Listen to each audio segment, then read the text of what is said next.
विशेष कठिनाइयों का सामना करना पड़ता है।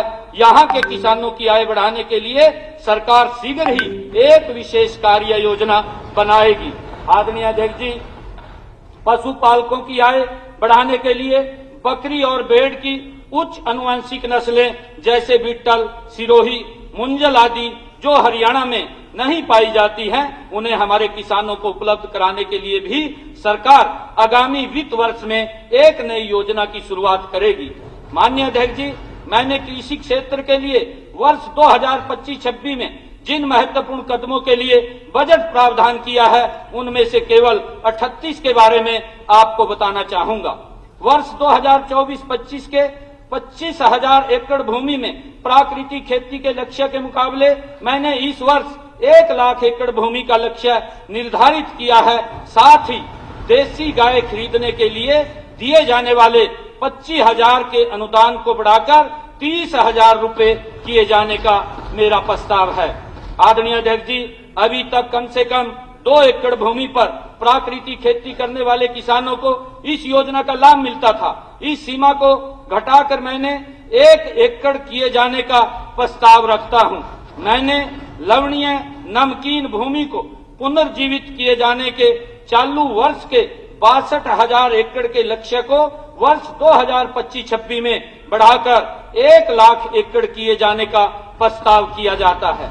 मेरा पानी मेरी विरासत योजना के तहत मैं धान की खेती छोड़ने वाले किसानों को मिल रही अनुदान राशि 7,000 रुपए प्रति एकड़ से बढ़ाकर 8,000 रुपए प्रति एकड़ करने का प्रस्ताव रखता हूं। साथ ही जो ग्राम पंचायतें अपनी काश्त लायक भूमि को धान उगाने के लिए पट्टे पर देने की बजाय खाली छोड़ेंगी, उन्हें भी अब यह प्रोत्साहन राशि उपलब्ध कराई जाएगी। सभी जानते हैं कि धान की सीधी बिजाई में 20% से 30% तक कम पानी लगता है। धान की ऐसी बुआई अर्थात DSR की अनुदान राशि अभी 4,000 प्रति एकड़ है। मैं इसे बढ़ाकर 4500 रुपए प्रति एकड़ का प्रस्ताव रखता हूं। आदरणीय अध्यक्ष जी, धान की पराली का प्रबंधन करने वाले किसान को अभी 1,000 रुपए प्रति एकड़ अनुदान राशि मिलती है। इसे बढ़ाकर मैं 1,200 रुपए प्रति एकड़ करने का प्रस्ताव करता हूं। प्रदेश में पर्याप्त मात्रा में यूरिया और DAP की उपलब्धता के बावजूद कभी कभी स्थानीय स्तर पर इनकी कमी देखने को मिल जाती है। किसानों के सुझाव के अनुरूप उर्वरक के तर्क संगत प्रयोगों के लिए मैं इनकी बिक्री को मेरी फसल मेरा ब्यौरा पोर्टल से जोड़े जाने का प्रस्ताव रखता हूं। इससे नैनो यूरिया तथा नैनो DAP को बढ़ावा देने में भी सहायता मिलेगी। आदरणीय अध्यक्ष जी, फसलों को एक गेट पास जारी करने की पिछले खरीफ में शुरू की गई प्रथा को अब सभी फसलों पर लागू किया जाएगा। ई-नाम के साथ संपूर्ण एकीकरण सुनिश्चित करने के लिए सभी मंडियों का नवीनीकरण किया जाएगा। गन्ने के घटते क्षेत्रफल और मैनुअल कटाई के लिए श्रमिकों की उपलब्धता की कमी से निपटने के लिए गन्ने की मशीन से कटाई कराए जाने के लिए हार्वेस्टर पर सब्सिडी दिए जाने का मैं प्रस्ताव करता हूं। आदरणीय अध्यक्ष जी, अभी प्रदेश में केवल 4 बीज परीक्षण लैब हैं, जो करनाल, पंचकुला, सिरसा व रोहतक में स्थित हैं। अगले वित्त वर्ष में हरियाणा बीज प्रमाणीकरण एजेंसी द्वारा शेष 18 जिलों में भी एक ऐसी बीज परीक्षण लैब स्थापित की जाएगी।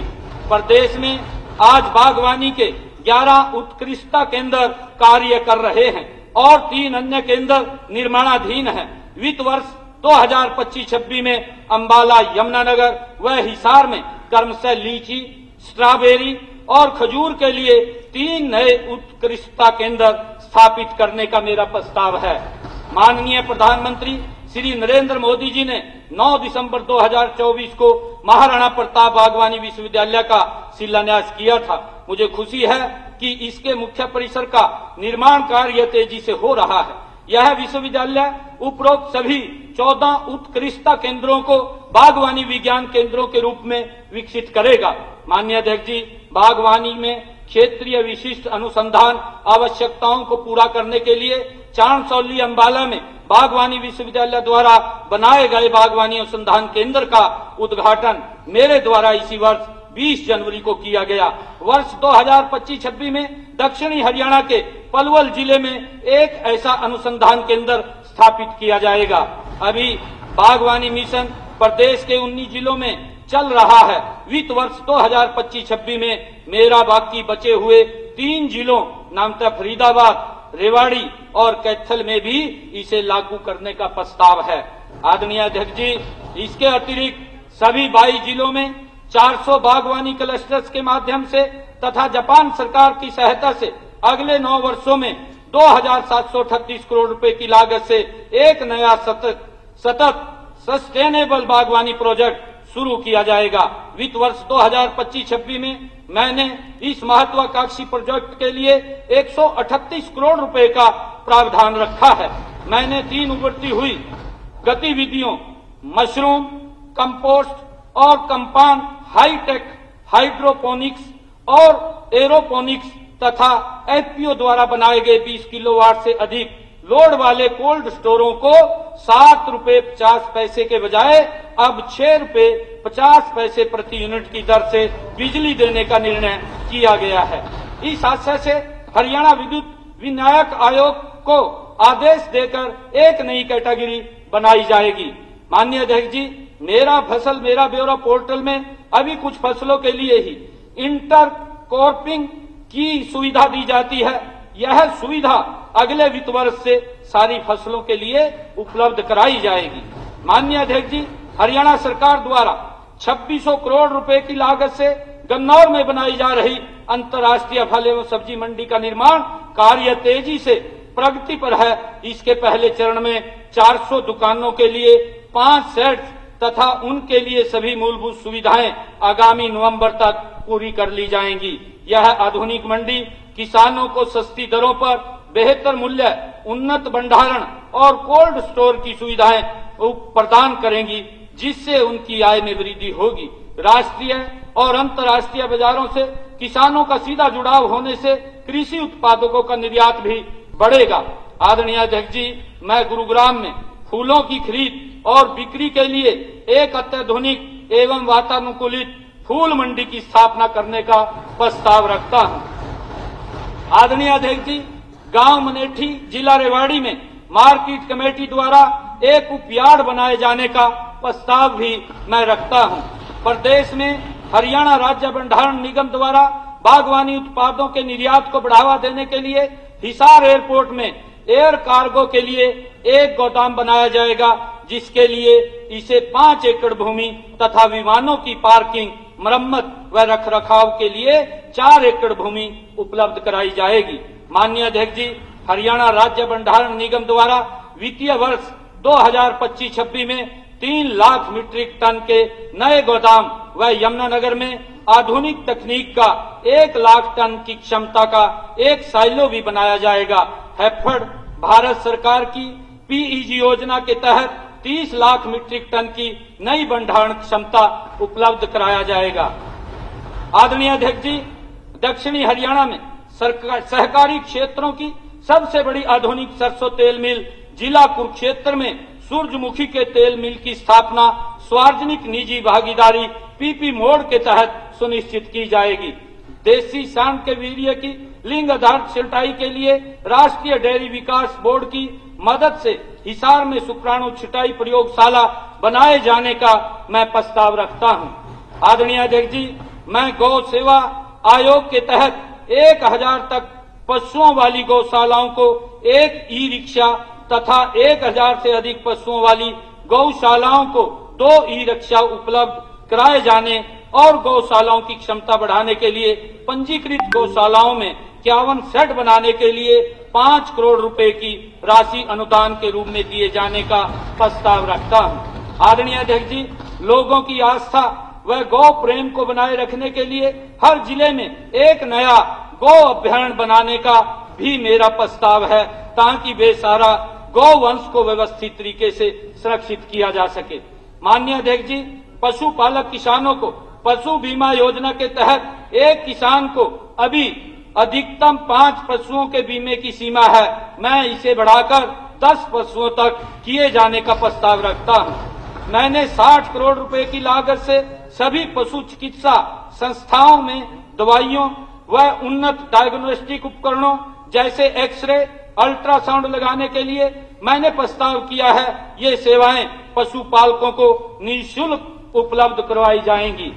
आदरणीय अध्यक्ष जी, सफेद झींगा के उत्पादन की लागत कम करने के लिए सोलर लगाए जाने पर दिए जाने वाले अनुदान की 10 किलोवाट की सीमा को बढ़ाकर 30 किलोवाट करने का भी मेरा प्रस्ताव है। मैं सिरसा और भिवानी में सफेद झींगा व मछली के पालन को बढ़ावा देने के लिए एक एकीकृत एक्वा पार्क उत्कृष्टता केंद्र स्थापित किए जाने का भी प्रस्ताव रखता हूं।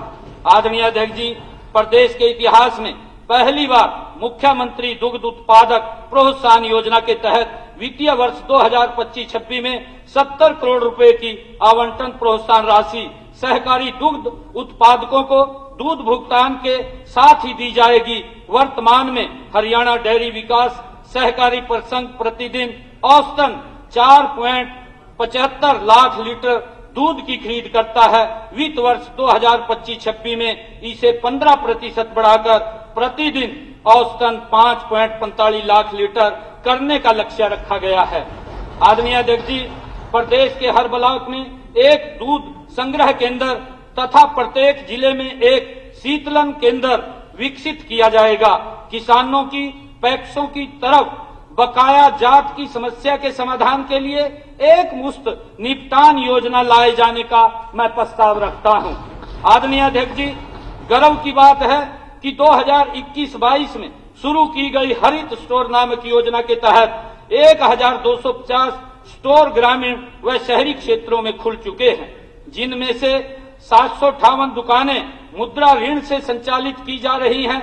हरियाणा में हरित योजना के माध्यम से कुल लगभग 1000 करोड़ रुपए का राजस्व अर्जित हुआ है। मैं वर्ष 2025-26 में अतिरिक्त 750 हरित स्टोर खोलने का प्रस्ताव रखता हूं। आदरणीय अध्यक्ष जी, वर्तमान में हरियाणा डेयरी विकास सहकारी परिसंघ 638 वीटा दूध के बूथ संचालित करता है। वर्ष 2025-26 में ऐसे 350 नए वीटा बूथ खोले जाएंगे। हिसार में आदरणीय अध्यक्ष जी, हिसार में अमरूद के लिए अत्याधुनिक प्रसंस्करण व पैकेजिंग प्लांट स्थापित किया जाएगा। सिरसा में किन्नू उत्पादक किसानों के लिए हरियाणा एग्रो इंडस्ट्री कारपोरेशन व हरियाणा डेयरी विकास शहरी परिसंघ संयुक्त रूप से एक जूस प्रसंस्करण संयंत्र स्थापित करेंगे। माननीय अध्यक्ष